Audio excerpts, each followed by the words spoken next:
Hello दोस्तों, आप सभी को स्वागत है आपके अपने चैनल किरण स्टडी सेंटर पर। आज हम क्लास 8 का विज्ञान चैप्टर 10 को देखेंगे, ध्वनि, जो बहुत ही इम्पोर्टेंट चैप्टर है, जो आगे क्लास में भी आपको महत्वपूर्ण है। आने वाले यानी क्लास 9th में मिलेगा और क्लास 10th में भी इसका उपयोग किया गया है। इसलिए इस वीडियो को स्किप मत कीजिएगा, पूरा देखिएगा। यहाँ पर हम इस वीडियो में हम अभ्यास प्रश्न को देखेंगे और क्वेश्चन आंसर को देखेंगे। यहाँ पर देखिए, इसका पहला क्वेश्चन क्या है? पहला है वस्तुनिष्ठ प्रश्न, यानी सही 4 को ऑप्शन दिया है, उसको उत्तर देना है हमको। यानी पहला क्वेश्चन क्या है? सही उत्तर चुनिए। ध्वनि संचारित हो सकती है। ऑप्शन क्या है? क में क्या है? केवल वायु या गैसों में।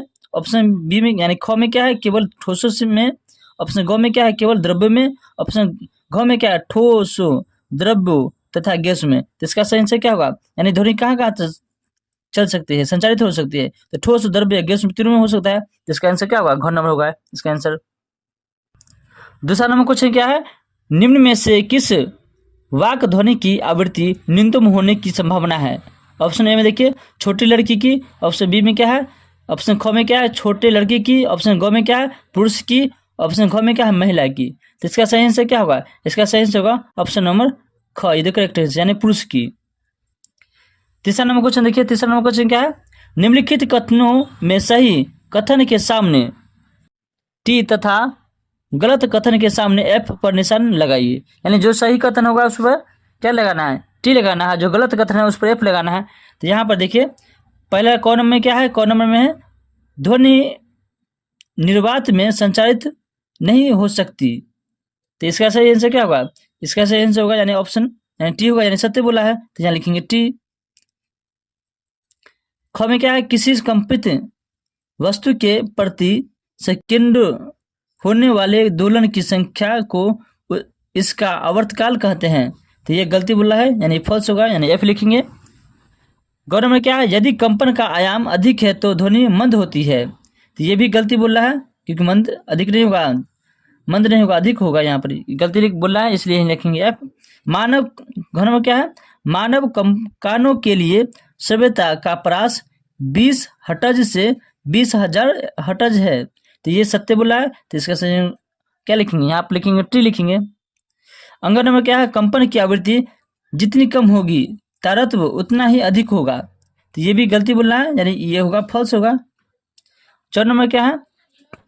अवांछित या अप्रिय ध्वनि को संगीत कहते हैं। तो ये भी क्या है? गलती है, तो यानी लिखेंगे एफ लिखेंगे।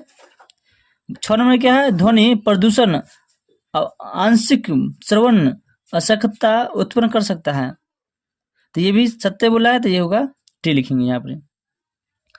अगला क्वेश्चन देखिए क्या है? चौथा नंबर क्वेश्चन है, उचित शब्दों द्वारा रिक्त स्थानों की पूर्ति करना है। यानी रिक्त स्थान में उचित शब्द को भरना है, सही शब्द को भरना है। तो यहाँ पर देखिए, पहला क्या है? किसी वस्तु द्वारा एक दोलन को पूरा करने के लिए समय को डैश कहते हैं। यानी किसी वस्तु द्वारा एक दोलन को पूरा करने में लिए गए समय को डैश कहते हैं। तो इसको बोलते हैं आवर्तकाल। क्या बोलते हैं? आवर्तकाल कहते हैं, इसको आवर्तकाल कहते हैं। खबर में क्या है? प्रबलता कंपन डैश से निर्धारित की जाती है। तो किससे निर्धारित की जाती है? प्रबलता कंपन है जो आयाम से निर्धारित की जाती है। क्या चीज से? आयाम से निर्धारित की जाती है। गौ नंबर क्या है? आवृत्ति का मात्रक डैश होता है, हर्ट्ज होता है। क्या होता है? हर्ट्ज। हर्ट्ज को हम लोग HZ लिखते हैं। 6 नंबर क्या है? घ नंबर सॉरी क्या है? घ नंबर में है अवांछित ध्वनि को डैश कहते हैं। अवांछित ध्वनि को क्या बोलते हैं? शोर बोलते हैं, शोर कहते हैं, शोर या हल्ला भी बोल सकते हैं इसको। अंग नंबर क्या है? ध्वनि की तीक्ष्णता कंपनों की डैश निर्धारित करती है। तो वो क्या करती है? आवृत्ति को। किसकी? तो आवृत्ति को करती है, आवृत्ति से निर्धारित होती है। अब देखिए 5 नंबर क्वेश्चन क्या है? 5 नंबर क्वेश्चन है, एक दोलक 4 सेकंड में 40 बार दोलन करता है, इसका आवर्तकाल तथा आवृत्ति ज्ञात कीजिए। तो इसका भी आंसर आपकी स्क्रीन पर मेंशन किया गया, इसे आप नोट कर लीजिएगा। 6 नंबर क्वेश्चन क्या है? एक मच्छर अपने पंखों को 500 कंपन प्रति सेकंड की औसत दर से कंपित करके ध्वनि उत्पन्न करता है। कंपन का आवर्तकाल कितना है? इसका भी आंसर आपकी स्क्रीन पर मेंशन किया गया है, इसे आप नोट कर लीजिएगा। 7 नंबर देखिए, 7 नंबर क्वेश्चन क्या है। 7 नंबर क्वेश्चन है, निम्न वाद्य यंत्रों में उस भाग को पहचानिए जो ध्वनि उत्पन्न करने के लिए कंपित होता है। तो देखिए क्या है, ढोलक। ढोलक में पहचाना, तो इसका भी आंसर आपके स्क्रीन पर मेंशन किया गया है। सितारे, सितारे इसका भी आंसर आपके स्क्रीन पर मेंशन किया गया है। बांसुरी, तो इसका भी आंसर आपके स्क्रीन पर मेंशन किया गया है। तीनों का आंसर आपके स्क्रीन पर मेंशन किया गया है, इसे आप नोट कर लीजिएगा। 8 नंबर क्वेश्चन क्या, सुर तथा संगीत में क्या अंतर है? क्या कभी संगीत सुर बन सकता है? तो इसका आंसर आपकी स्क्रीन पर मेंशन किया गया है, इसे आप नोट कर लीजिएगा। 9 नंबर क्वेश्चन क्या है, आपने वातावरण में ध्वनि प्रदूषण के स्रोतों की सूची बनाइए। इसका भी आंसर आपके स्क्रीन पर मेंशन किया गया है, इसे आप नोट कर लीजिएगा। 10 नंबर क्वेश्चन क्या है, वर्णन कीजिए कि ध्वनि प्रदूषण मानव के लिए किस प्रकार से हानिकारक है। इसका भी आंसर आपकी स्क्रीन पर मेंशन किया गया है, इसे आप नोट कर लीजिएगा। 11 नंबर क्वेश्चन क्या है, आपके माता पिता एक मकान खरीदना चाहते हैं। इन्हें एक मकान सड़क के किनारे तथा दूसरा सड़क से 3 गली छोड़कर देने का प्रस्ताव गया है।